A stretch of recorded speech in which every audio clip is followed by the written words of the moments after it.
Buenas noches, esto es Zona Franca, yo soy Daniel Pacheco. Desde que tengo memoria, las elecciones presidenciales en Colombia se dieron en el marco de una discusión entre la guerra y la paz, entre las negociaciones, sus condiciones, el terrorismo, la izquierda armada y la democracia. Aquí un recordatorio.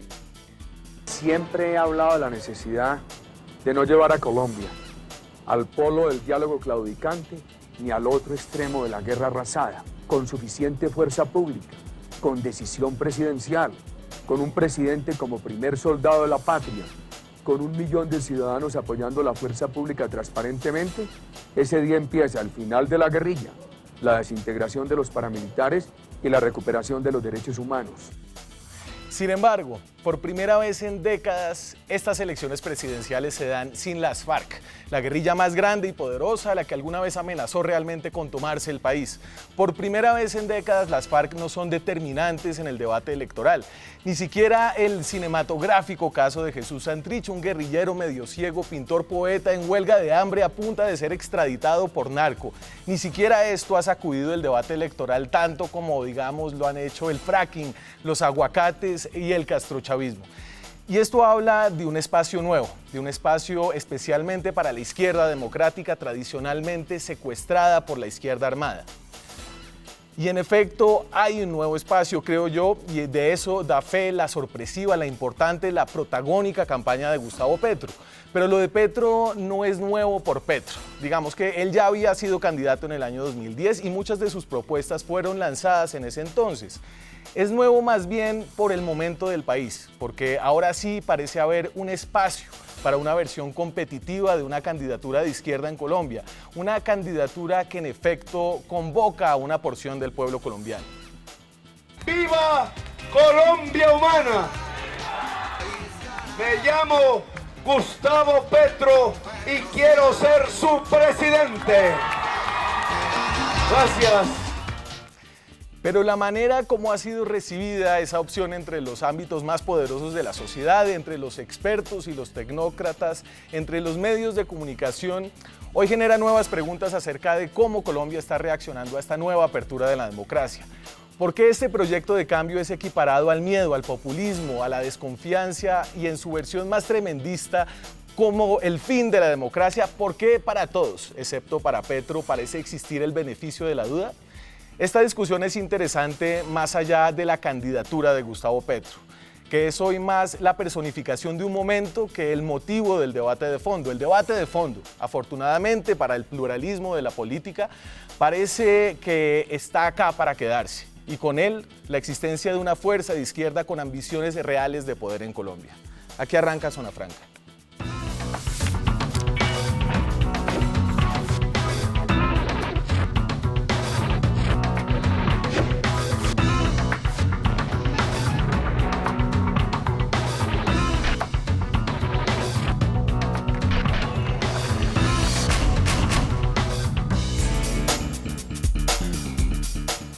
Y nos acompañan para esta discusión que de nuevo no es sobre la candidatura de Gustavo Petro, sino lo que representa para la izquierda en Colombia, la ex senadora, ex candidata presidencial Piedad Córdoba. Piedad, un placer tenerla aquí de nuevo. Bueno, a ti muchas gracias por invitarme.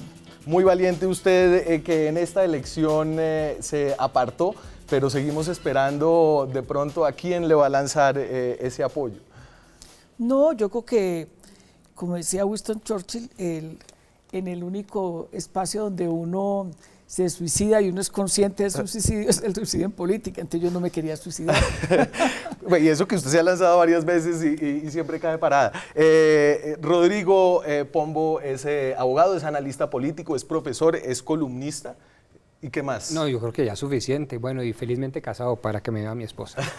Y es Pombo, bogotano. Cachacazo, conservador, doctrinario. ¿Qué más quiere? Calvo, autoevidente. Viajero. ¿No? Viajero. Lucas Ospina es profesor de arte en la Universidad de los Andes, es también columnista y creo que uno de los pocos críticos de medios que hay en Colombia. Escribe en La Silla Vacía y ¿dónde más? Lucas, bienvenido.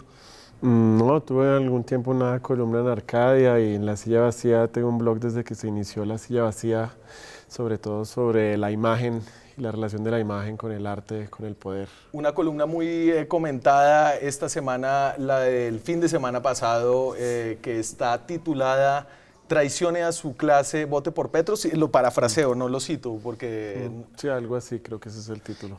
Y creo que esa columna en parte como nos motivó a dar este debate, en parte, digamos, lo que habíamos oído de mucha gente pensando en cómo cubrir de forma novedosa esta opción nueva que es la izquierda y la candidatura de Petro, que tal vez tiene en su imagen, como decía Lucas, este arranque que es especial, creo yo. Y entonces es su portada en la revista Rolling Stone. Esta es la versión de la Rolling Stone para Colombia. Lucas, usted que es el de la imagen, un poco dígame ahí por qué es importante esta imagen para la campaña presidencial. Pues yo no creo que sea el de la imagen, yo creo es que las imágenes van muy rápido. Cuando uno ya está pensando la imagen, ya uno perdió, ya la imagen fue y volvió. Y en esa imagen en específico, pues uno ve Rolling Stone, es un buen titular para tener encima, sobre todo para una propuesta o para algo así, pero también uno ve la camisa medio abierta, uno ve, si vuelven a poner la imagen, uno puede ver también cómo se asoma una especie de escapulario, que también se ha asomado en otras entrevistas, puesto acá, ¿sí? Y también la mirada, pues como mirando para otro lado. Y también como ese aspecto protagónico, ¿sí? Como uno ve la cara, ¿sí?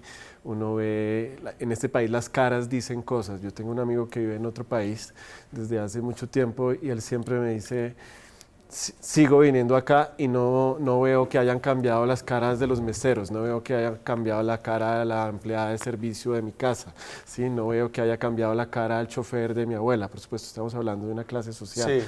Pero a él le extraña eso, ¿sí? Como las caras en este país siguen diciendo cosas, en parte porque el mestizaje parece que se ha limitado simplemente a unos factores o a unas personas, pero también en la candidatura de Petro, pues uno ve que hay otros países, por ejemplo en Bolivia, por ejemplo en Ecuador con Correa, por ejemplo en Perú con Toledo, y uno ve otras caras perfilándose como protagonistas y como personas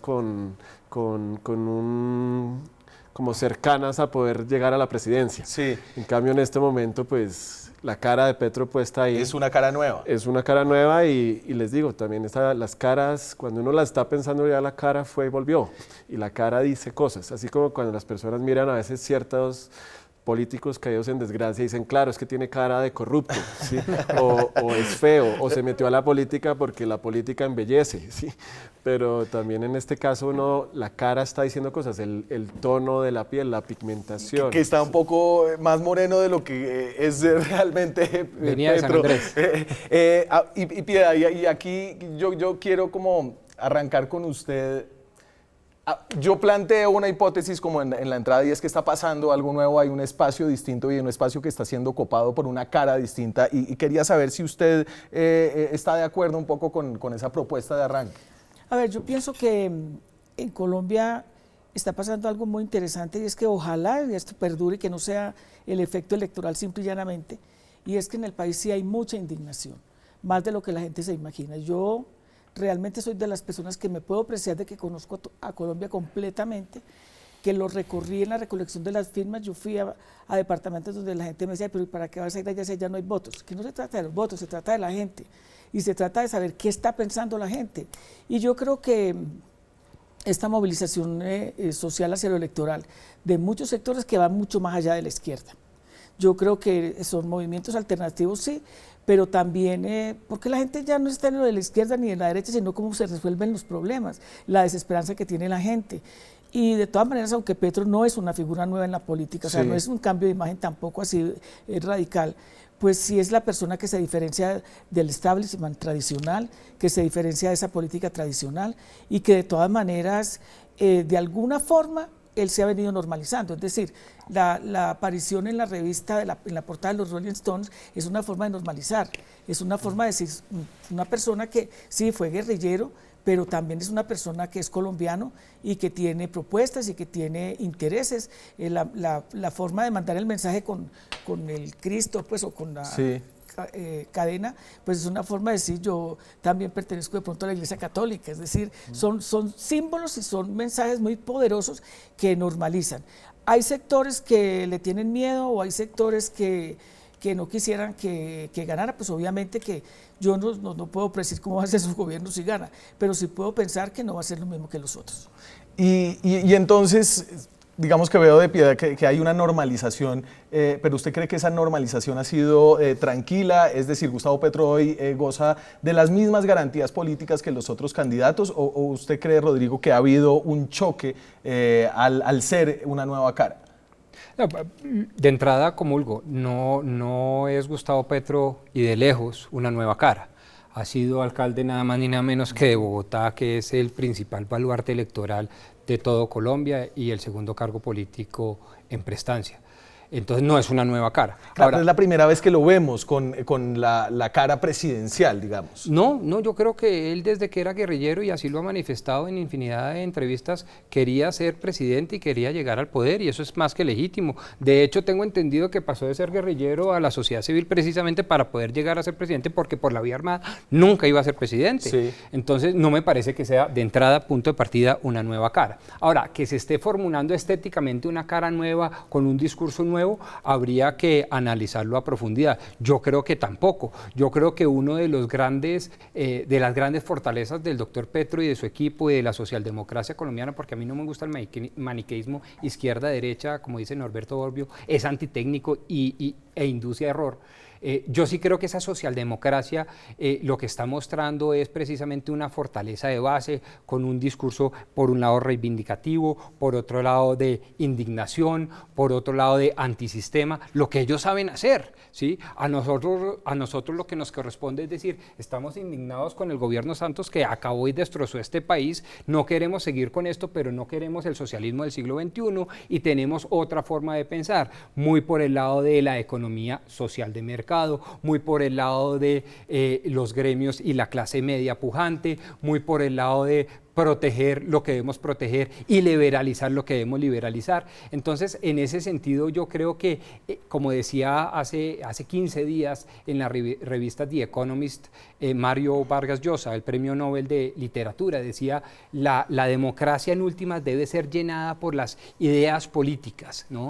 Y ahí cobran... ¿Perdón? Y no por las caras. Y no solo por las caras o por la estética, sino por las ideas políticas que propongan distintas visiones de Estado, todas ellas igualmente respetables, pero son al fin y al cabo distintas visiones de Estado. Luego, no me parece en absoluto novedoso lo que yo llamo muy respetuosamente el populismo del siglo XXI del doctor Gustavo Petro, porque eso, pues de eso hemos vivido tanto interna como externamente los latinoamericanos hace mucho tiempo.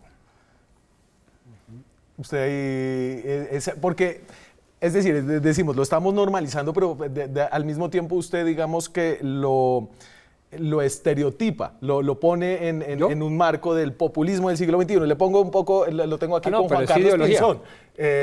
Juan Carlos Pinzón, y escogí uno de Pinzón para no poner todo del uribismo y como para mostrar que los ataques a Petro por antidemocrático vienen de todos lados.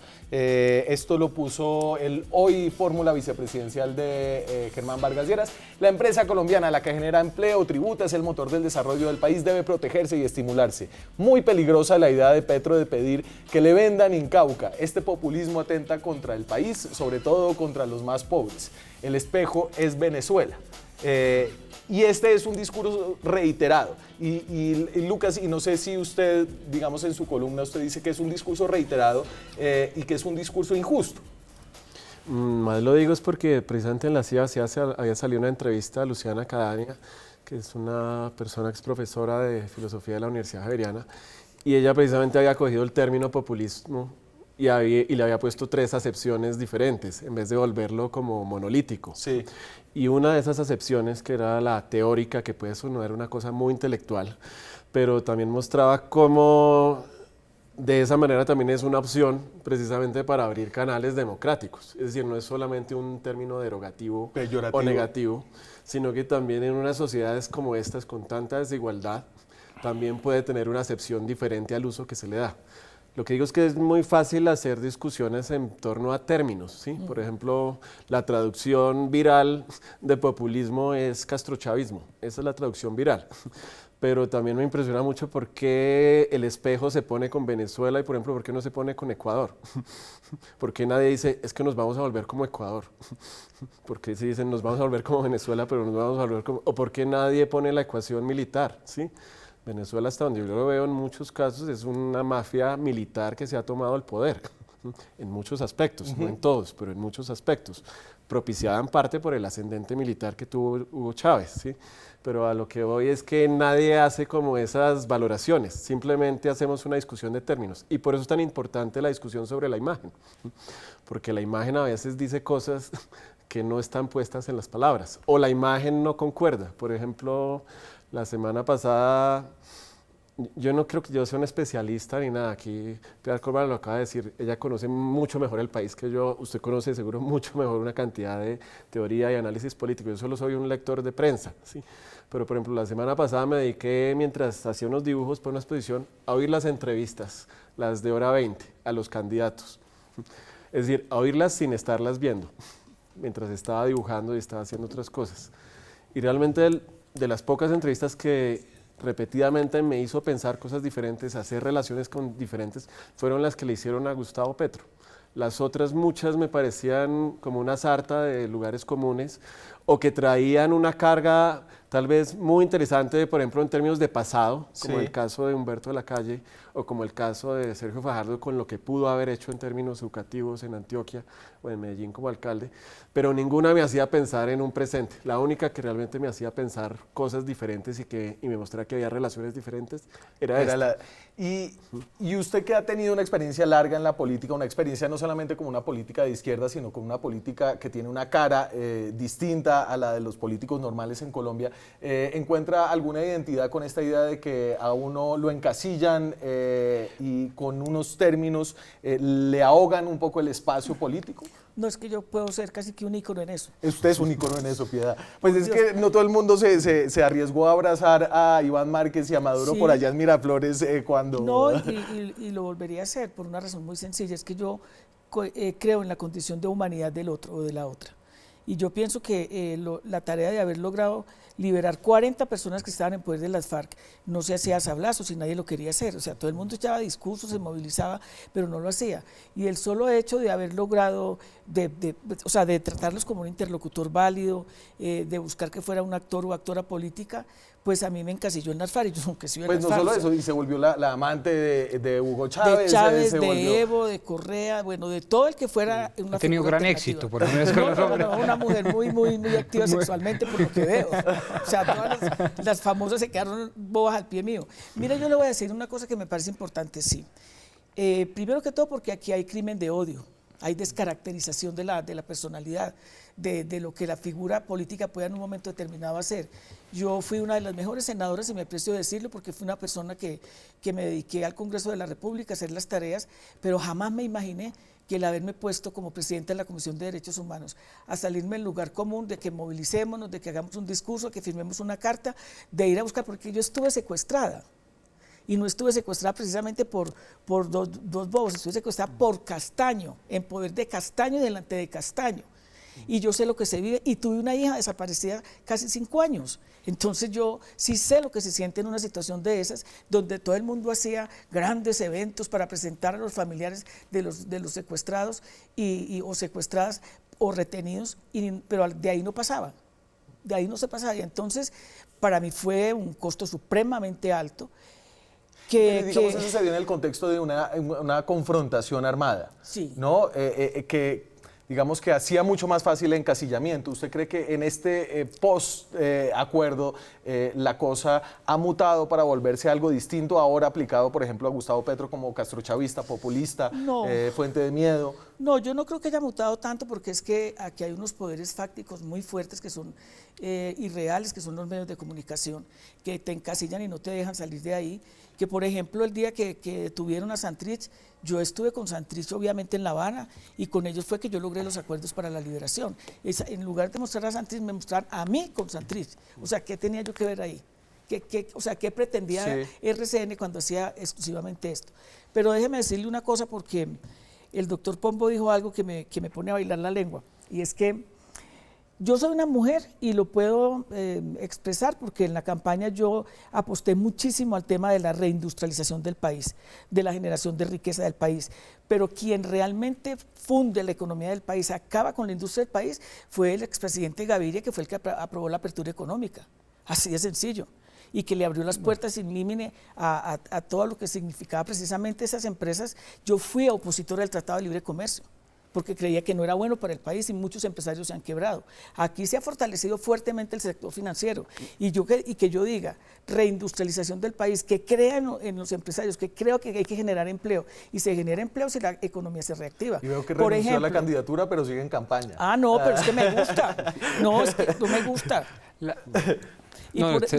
Pero además, por ejemplo, a mí me parece una defecio, una decisión económica fundamentalmente negativa, aumentar el IVA al 19%, eso estancó la economía, la estancó, y eso no tiene nada que ver con yo los voy a traer de vuelta un poco aquí al redil, sí. Y entonces, a ver, Rodrigo, usted hacía como una utilización de esos términos y le voy a poner este tuit de Petro que digamos que le ayuda a decir el de Moisés. ¿No? Y entonces, había un pueblo que decidió escapar de la esclavitud, de la desigualdad y la violencia de 5 siglos y huyó del faraón hacia la libertad y quedó entre el mar y el gran faraón que venía atrás cortando cabezas y decidió partir las aguas. Eran las aguas de la historia. Y una foto ahí de su manifestación, es decir, le hace uno pensar que Gustavo Petro es literalmente el nuevo Moisés. Claro. Y ahí entendería yo aquello de populismo. Pero hay una reflexión acerca de que esto se esté utilizando de forma injusta con este candidato simplemente porque es distinto a los demás. No, mire, a manera de ejemplo, mi tesis de grado en la maestría era sobre populismo. Y una de las muchas cosas que aprendí es que quienes empiezan a decir, oiga, no adjetivice el debate político, por favor bájele el tono, por favor no miremos la teoría política o que eso es anacrónico o eso me hace daño, es primero muy ignorante y segundo muy nocivo para la democracia, porque es que las democracias no deben atacar a la persona, sino a la idea, a la concepción de país, a la cosmología, y eso lo dicen desde los griegos. Punto 1. Punto 2. Aterrizando eso al concepto de populista, pues evidentemente hay distintos populistas. Yo, por ejemplo, sostengo que si hemos de compararnos como populistas, nos debemos comparar con Donald Trump, que es un populista multimillonario, un populista como de derecha, de extrema derecha, pero populista. Como Uribe, digamos. Bueno, yo defiendo un poco a Uribe porque yo creo que él sí tiene un equilibrio comunitario muy... Pero sí, si quieres, yo no estaría dispuesto, no lo conozco, pero estaría dispuesto a defender al presidente Uribe. No lo conozco, pero mire, teóricamente... Mire, ¿cuáles son los elementos del populismo? ¿Te va a llamar después de esto? ¿Perdóname? ¿Te va a llamar después de esto? No, ojalá que no. El punto es este. ¿Cuáles son los elementos esenciales del populismo? 1, una visión apocalíptica de la realidad. O sea, todo es malo, toda la historia es mala, el faraón era perverso, los judíos, y una visión inmediatamente mesiánica, el segundo componente. Yo sí lo saco de esta, es conmigo la cosa. Y ellos no muestran equipo, ellos no muestran clase media, ellos no muestran sindicatos, ellos no muestran gremios, ellos no muestran un sector educativo que sirva entre los pobres y los ricos como, digamos, amortiguador democrático. No. Ellos son los mesías. Sí. Y tercer componente, hay una relación directa de la masa con el caudillo. Esos 3 elementos son indiscutibles en cualquier tipo de populismo. Entonces, claro, ¿qué le da contenido a ese populismo? ¿Solo le caben a Petro en este a varios. Yo acabo de decir Donald Trump. En este escenario yo creo, para ya sé para dónde va, el doctor Álvaro Uribe no es populista. Y muchísimo menos Iván Duque. Es que acá tratan de uno casillarlo con uribista, a quien no conoce. No, ni a Duque. Lo que estoy tratando de decir es que la ideología cuenta, y cuenta mucho porque es el verdadero debate que importa, el de las ideas, no contra las personas. Me voy a la pausa. Cuando regresemos, ¿hay una estigmatización de la izquierda? Esa es un poco la pregunta de este debate hoy, que tenemos tal vez por primera vez la posibilidad de ver un candidato de izquierda en segunda vuelta en Colombia. Ya regresamos. Seguimos en Zona Franca, estamos hablando de si hay una estigmatización a la izquierda, de cómo se presenta esa estigmatización o esa caracterización distinta en estas elecciones, específicamente a través de la candidatura de Gustavo Petro. Hablaba usted de cómo son los populistas, cómo se caracterizan. A ver si esto es algo parecido, Rodrigo. Este es Gustavo Petro. Empieza a conformarse una ciudadanía libre que tiene la decisión de participar en el cambio de la historia, una ciudadanía que toma decisiones ya en este momento, congregadas en libertad. Hoy la política de Colombia se divide en dos bandos. Un bando, la maquinaria de la corrupción. El otro bando, la ciudadanía libre. El compromiso del candidato Petro es el de lograr que esa ciudadanía se pueda volver gobierno en Colombia. El compromiso del candidato Petro. No hay muchos candidatos que hablan de sí mismos en tercera persona. Esa es tal vez una de las cosas de Gustavo Petro. Y ahí, Lucas, ahí no entraría un poco en la definición que hacía Pombo antes de que nos fuéramos a la pausa, la candidatura de Petro. Pues que ahí estamos oyendo es un discurso de plaza pública que tiene su modulación. Hay una película muy famosa que se llama El Gran Dictador de Charles Chaplin, donde al final Chaplin hace un discurso impostando a un dictador, pero hace un discurso en esta línea, ¿sí?, de ciudadanía libre, de amistad entre todos los hombres, pero pasa algo muy extraño, es que cuando ese dictador sube al podio, la gente lo alaba, y después cuando termina ese discurso, lo alaban de igual manera. Y hay un momento en que Charles Chaplin se descompone. Y ese instante es importantísimo porque un poco lo que muestra es que pareciera que nadie lo oyó. Lo único que se oyó fue la modulación del discurso. A eso es lo que hoy estoy de acuerdo, es como con el análisis de las propuestas, usted lo llama ideológico. Yo siempre digo es poner atención a la argumentación, ¿sí? Que es donde veo que a veces, digamos, este clip no funciona tanto. Sí. Por eso digo que yo prefiero a veces esas entrevistas de radio largas, donde pude oír a todas estas personas hablar hora y cuarto y realmente hilar una cantidad de cosas y detectar a veces hasta qué punto esa hilación está simplemente por un parlamento que alguien le dijo, diga usted esto, o donde usted está viendo a alguien que está pensando, ¿sí? Que es la parte que a mí me llama la atención. Entonces, en efecto, en la política hay cierta actuación, hay una puesta en escena, ¿sí? Pero también en esta época que permite otros canales de difusión y no solo la plaza pública, creo que a veces, ¿quién puede tener el tiempo para ponerle atención a eso? ¿Sí? Por eso es tan importante a veces la radio en ese sentido, ¿sí? Usted puede estar manejando el carro, usted puede estar lavando platos, usted puede estar dibujando. Mal de la televisión aquí. No. Pero aquí estamos como haciendo el ejercicio como de tratar de argumentar en esa línea, ¿sí? Yo veo que usted tiene algo que decir. Sí, pero digamos, yo compartiría muchas cosas y otras no. Una de esas, como en el ánimo de debatir algo, es que esa imagen no dice mucho. Yo creo que sí dice mucho porque inmediatamente aboca 1946, el gran discurso de Jorge Eliezer Gaitán, el gran caudillo popular de Colombia, cuando dice, yo no soy un hombre, soy un pueblo. Y entonces, claro, los caudillos populistas inmediatamente equiparan pueblo con yo y pueblo. Es decir, líder es lo mismo que pueblo. Entonces, lo que dice el líder no es lo que dice él, es lo que supuestamente está diciendo el pueblo. Y eso es muy grave porque de ahí a la dictadura hay 1 milímetro. Y vuelvo y digo, eso es de izquierdas y de derechas. Cuando el presidente Trump dice, yo estoy escuchando a la ciudadanía y quiero romper el TLC para subir precisamente el tema del aluminio y el acero, y rompe la palabra, él no está hablando en nombre de la ciudadanía estadounidense, ni más faltaba. Es él, es una política de él proteccionista. Entonces yo sí le tengo mucho susto a lo que dice Petro en plaza pública de que la ciudadanía libre se expresa, pero solo a través de mí, porque nosotros somos los corruptos. Muy grave. Richie, tengo el de tierras y yo le voy a mostrar que a veces lo que dice Petro es algo que han dicho muchas otras personas antes y cuando lo dijeron esas personas no sonaba tan escandaloso como parece sonar acá. Y creo que esa reflexión es interesante un poco en este debate. Ahí lo tenemos.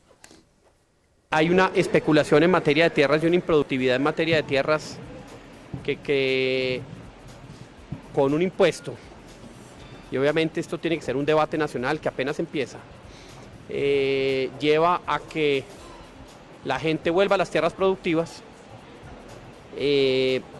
genere productos como veíamos ahí de exportación de alto valor agregado, y no simplemente en algunos casos o ganadería extensiva de baja productividad o especulación en otros porque finalmente el impuesto acabaría llevándolo a que no tenga utilidades.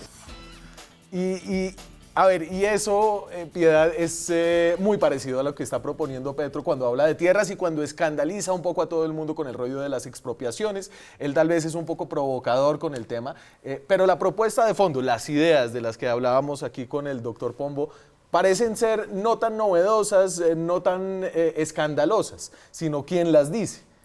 Pues a ver, yo pienso que en eso tienes absolutamente toda la razón y yo creo que Francisco Santos lo estaba diciendo y argumentando la preocupación de esas tierras improductivas, pero pensándolo de otra manera, no pensándolo que inclusive esas tierras se pueden repartir entre los campesinos, entre la gente.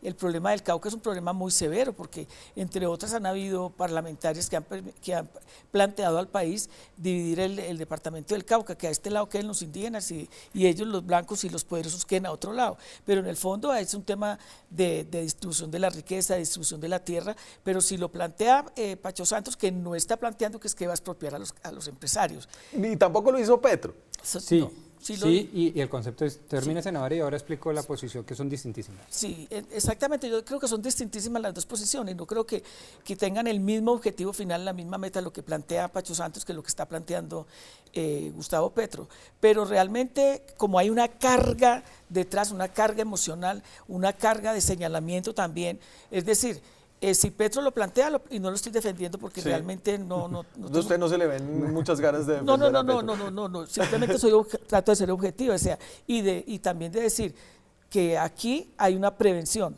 hacia los sectores alternativos, hacia sectores que tenemos, por ejemplo, populismo es que una persona tenga casa, populismo es que una persona pueda tener trabajo, populismo es que la gente tenga la capacidad de educarse.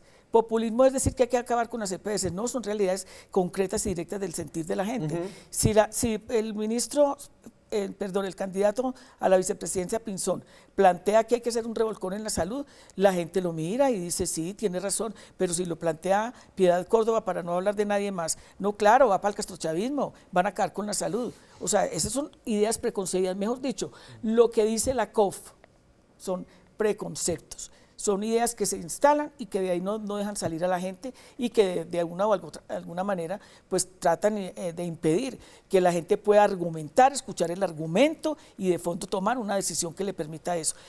Finalmente digo algo que me parece importante, sí, que creo que los dos compañeros de mesa lo deben tener también muy claro, y es que de cierto modo aquí hay una polarización hacia una izquierda extrema y hacia una derecha extrema, y es un escenario que es muy parecido a la época de Rojas Pinilla y Pastrana. Y creo que la gente en un momento determinado tiende a moverse hacia el centro, tiende a mirar quién puede estar fijando una propuesta de centro, independientemente de si sea la mejor o no la mejor. Yo quisiera argumentar entonces, no, los populismos no se dejen engañar, los populismos no están en el qué, están en el cómo llegar a esos propósitos de Estado.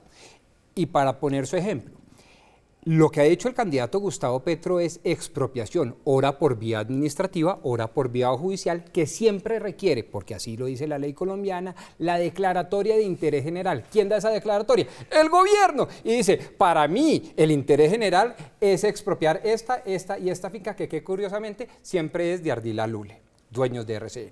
Y el otro lado, que es muy distinto, y no lo había dicho Pacho Santos, lo había dicho un liberal que usted conoció muy bien porque fue un prohombre en Colombia, y hablo liberal, fue don Hernán Echavarría Olózaga. Él saca una publicación fantástica que se llama El imperativo es grabar la tierra. ¿Y cuál es la tesis? Sencilla. Si usted quiere evitar esa plusvalía ficticia en el agro, y si usted quiere evitar esos lotes de engorde que generan muy poca productividad, sí, y que a los únicos que benefician es a los terratenientes ineficientes, súbale los impuestos. El imperativo es grabar la tierra, que nada tiene que ver ni con la expropiación por vía administrativa ni con la expropiación por vía judicial, que depende del Estado, que depende fundamentalmente del gobierno. Luego, sí son dos condiciones totalmente distintas. En una a mí me parece que hay ciertamente un grado alto de populismo, Petro, siglo XXI, y en el otro no. Pero hay una narración. Cortico ahí, Lucy. Repito, yo no soy experto en el tema, pero lo alcancé a oír en la radio. Es que en el Valle también hay una narración con el agua, sí, con los acuíferos y con una fuente de agua que no es renovable. Y a eso hoy que también me llamó la atención de las propuestas que podía tener Gustavo Petro en el sentido de que podemos tener izquierda, podemos tener derecha, pero tenemos una cosa es que estamos vivos, ¿sí? Y que tenemos una cosa que se está acabando y que tenemos una sobrepoblación que llega a un punto de no retorno, es decir, uno puede contaminar el agua y descontaminarla, pero llega un momentico en que si uno ya le mezcla muchísimas cosas a eso, ya no hay manera de dar vuelta atrás. Y esa era una tercera narración que él puso, creo que en la entrevista de Hora 20. Sí. Repito, él de pronto la está poniendo por intuición, por un papel, sí algo que leyó rápido, ¿sí? Pero me pareció una narración importante y es una narración que no le he visto a los otros candidatos, ¿sí? Y porque es tal vez de los pocos que ha estado realmente muy interesado con el tema del cambio climático, porque la gente en este país cree que eso es charlando, que eso no existe, y por ejemplo, esta temporada invernal es horrorosa, desastrosa, y tiene que ver mucho con eso. Pongo un ejemplo, yo estoy en San Antero el fin de semana, yo voy mucho allá porque tengo una cabaña allá, y es un pueblito de pescadores. En Córdoba. En Córdoba. Entonces, Ecopetrol, por ejemplo, que tiene allá sus instalaciones y tiene todo lo que significa precisamente la exploración y la explotación, pues de alguna manera ha incidido fuertemente en el cambio, en el rumbo del mar, en el rumbo del río Sinú. Entonces, ¿eso en qué se ha reflejado? Que prácticamente lo que son los acuíferos se han ido acabando, que prácticamente, por ejemplo, los peces ya no existen. Y además de ello, cuando hay un invierno, es un invierno me voy a la pausa, si no usted me va a llevar a Hidroituango y no estoy preparado para esa discusión todavía. Cuando regresemos, la pregunta de cómo influyen los medios de comunicación en la forma en la que vemos los candidatos. ¿Hay justicia para todos? ¿Todos son tratados de la misma forma? ¿O hay unos tratamientos especiales o no tan especiales con algunos candidatos dependiendo de su visión ideológica? Eso cuando regresemos. Seguimos en Zona Franca y hablando de si la izquierda es caracterizada de alguna forma especial en Colombia, salimos a la calle, al norte de Bogotá, a tratar de escandalizar votantes capitalinos con la idea de Gustavo Petro a ver qué podíamos recibir, y esto fue lo que consiguió Angélica Casallas. ¿Qué opinas tú de este señor? No, no me gusta la izquierda, pero él no me gusta tampoco, eso sí no me gusta ni poquito. Él hace como que, sí, como que entre clases sociales vaya a haber pelea, no es de unión, de cordialidad, de equidad, no. La verdad no me gusta para nada. Cómo gestionó todo el tema de cuando estuvo en alcalde de Bogotá, pareció pésimo. No me gusta tampoco para nada. Todo el tema de pronto de expropiación de tierras a las personas. Y de la izquierda como tal, ¿qué opinas? Pues no me gusta ni cinco porque, pues por los ejemplos que tenemos en Latinoamérica, la verdad, me asusta un montón esa corriente política. ¿Qué opinas tú de este señor que tengo aquí? Que tiene buenos ideales, es una persona que tiene un pasado fuerte, sí, pero me parece que no debemos que mirar su pasado, sino realmente sus pensamientos y los ideales. No soy de izquierda ni de derecha, soy muy neutral. No me convence, porque la administración de Bogotá, cuando él la tuvo, fue mala. No me gusta, no veo algo concreto, o sea, creo que no voy con el populismo. No me gusta. ¿Por qué no le gusta? ¿Está mal vestido? No, no es para ser el presidente, no me gusta, fue guerrillero. Ok, ¿qué opina de la izquierda en general?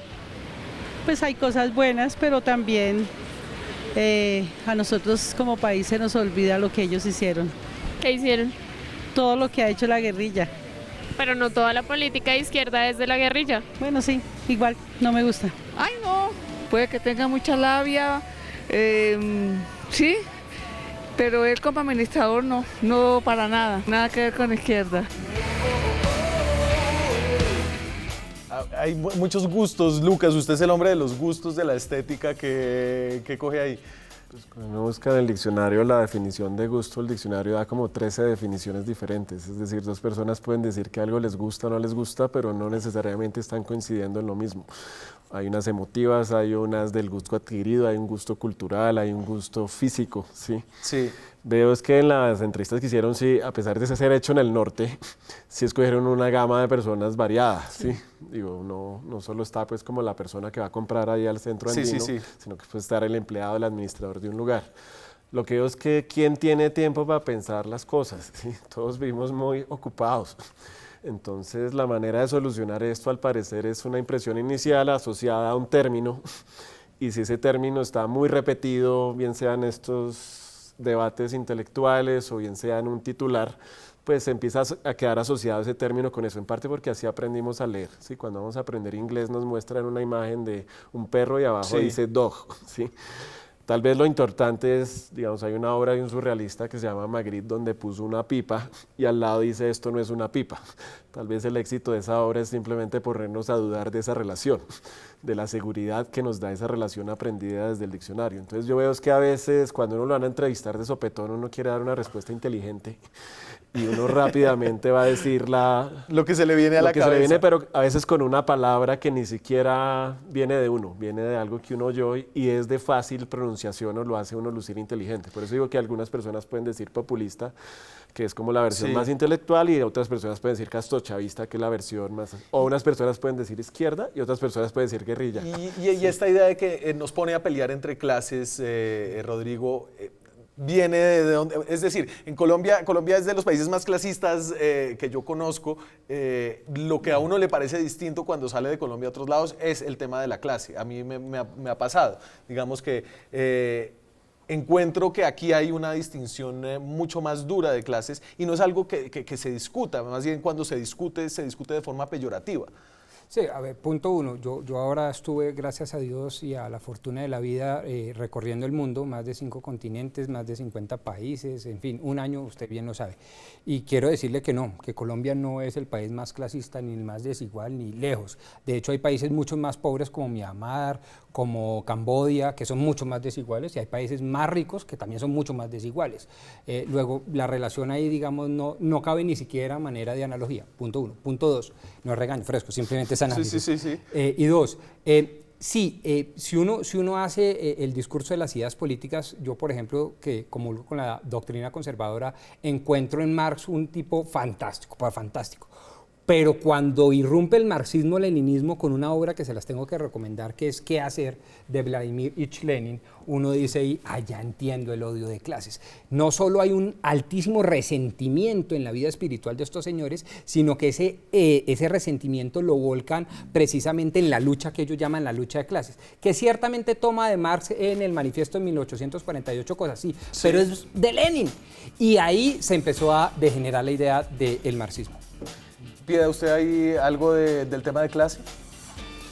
Pero yo creo que es más bien también, compartiendo lo que dicen ellos, yo también creo que ahí hay mucho en parte de la influencia, primero que todo, de los medios de comunicación, que tratan inclusive de contrastar y de enfrentar a través de, pues obviamente, los intereses y los imaginarios que tienen. Pero también yo voy a otra cosa que me parece realmente muy triste en este país, y es la incultura política de la gente. Es decir, aquí no hay una politización de la sociedad que le permita a la gente tener criterios, argumentos, y que además se forme, porque entre otras cosas, desde los elementos mismos de los contenidos de la educación, eso no se da.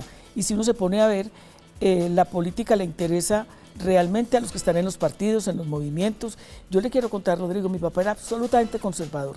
Qué bueno, ¿y qué pasó? Y un amigo mío de Antioquia dice que fue que a mí me faltó correa.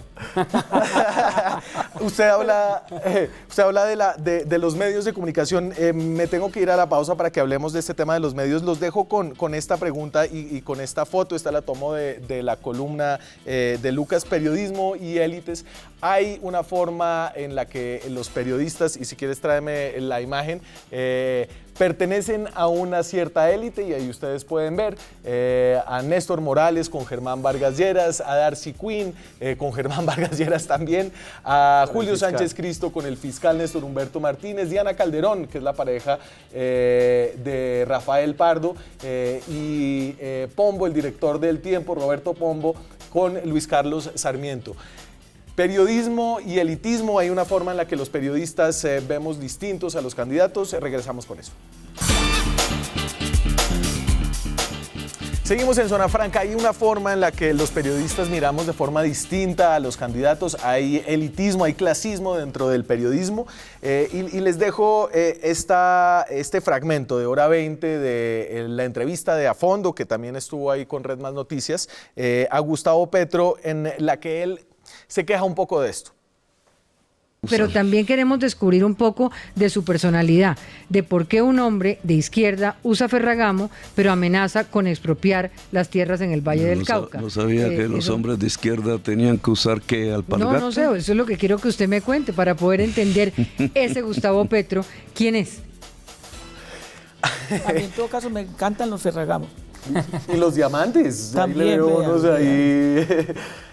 Y hay una forma en la que los periodistas, y yo creo que aquí me meto, no estoy haciendo un señalamiento a ninguno de mis colegas, somos, digamos, clasistas o somos estigmatizantes con la izquierda y con las personas que representan estos movimientos. A mí sí me parece, pero también hay que entender una cosa, y es lo siguiente, mire, Colombia estuvo muchísimos años con esta guerra tan cruenta, que no quiere decir que se hayan acabado los conflictos, ni que finalmente los efectos de la guerra hayan pasado, porque no es así. Y precisamente esa intensa y profunda guerra que hubo, pues obviamente también fue generando no solamente una lectura, sino unos intereses frente a quienes de alguna manera incursionábamos en movimientos alternativos, o bueno, como se quiera llamar, de izquierda, y donde efectivamente la presencia guerrillera hizo muchísimo daño, tanto a cualquiera de estos sectores, tanto el ELN como las FARC, por las dificultades realmente de lograr un acuerdo. Y esto fue generando una narrativa, un correlato también que tenía detrás de ello intereses de quienes son los dueños de los medios de comunicación. Yo diferencio mucho entre lo que es el periodista, entre el que es el que dirige un programa y quién hay detrás de ellos, o sea, quiénes son los dueños de Semana, quiénes son los dueños de RCN, quiénes son los dueños de Caracol, quiénes son los dueños de Colmundo Radio, o sea, efectivamente detrás de ellos hay personas que son los dueños de eso, como lo que tú acabas de mostrar ahí en la televisión, y que obviamente no están interesados en que lleguen propuestas diferentes o alternativas. Yo lo digo por mí, o sea, yo creo que lo que se construyó a través, por ejemplo, de Claudia Gorizati en RCN conmigo, frente a lo que fue mi presencia en lo que yo decía ahora de las liberaciones, fue algo espantoso, o sea, tenaz. A uno, cualquier persona en la calle lo veía y lo insultaba, lo escupía. Abrieron 500 espacios de Facebook contra mí, o sea, una cosa aterradora, y realmente yo no creo que sea una persona peligrosa para este país. Otra cosa distinta es cuáles son las ideas en las que milito, cuál es mi postura frente a la construcción de la igualdad. Pero su caso es muy complejo porque usted estuvo envuelta en un proceso judicial en el cual se puso en tela de juicio si usted había participado en la negociación o en el asesoramiento a las FARC de cuándo o cómo o qué soltar no secuestrados. Claro que eso fue construido, porque inclusive, mira lo que me pasó a mí una vez en la Universidad Santo Tomás. Yo fui a dictar una conferencia sobre el tema de derechos humanos, éramos varios, y de un momento a otro van cayendo del techo una serie de volantes que decía amigo y joven estudiante, milite en las FARC, inscríbase en las FARC, o sea, y era yo la que estaba hablando en ese momento.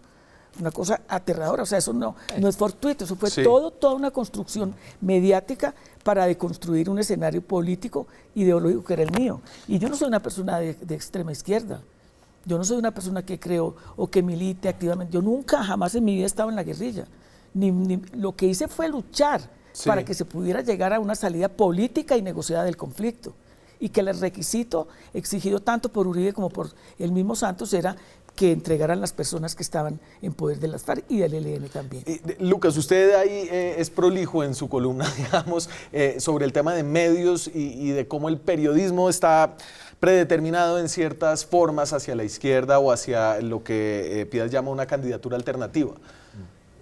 Yo lo que digo es que a veces las imágenes pasan muy rápido, ¿sí? Por ejemplo, ahí pongo una portada del Tiempo cuando Gustavo Petro fue destituido como alcalde de Bogotá por el procurador Ordóñez, ex procurador Ordóñez, y como el Tiempo pone cae el telón para Petro, es decir, hace una metáfora teatral, pero no pone la foto del alcalde en ese momento, y prefiere poner abajo una foto de unos payasos.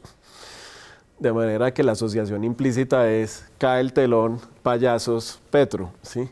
O en el clip que usted acaba de pasar de Diana Calderón, ella, por ejemplo, dice es que yo quiero descubrir Ferragamo, y antes estaba hablando Petro de Odebrecht, y después le dice que usted va a expropiar esas tierras. Entonces quedan asociados una cantidad de términos que pasan así de rápido, pero usted nos va a entender. O el otro día en una clase en la universidad simplemente mostraba los titulares de RCN, de las negociaciones con el ELN, y por ejemplo salía Rafael Nieto Loaiza diciendo no estoy de acuerdo, y le dejaban un titularcito aquí abajo que decía no estoy de acuerdo, y después la próxima persona, que supuestamente era el equilibrio informativo, a esa persona ni siquiera la dejaban terminar la frase y le zampaban en la cara el logo de LCN para pasar a la próxima nota en esos clips que duran 3 minutos. Sí.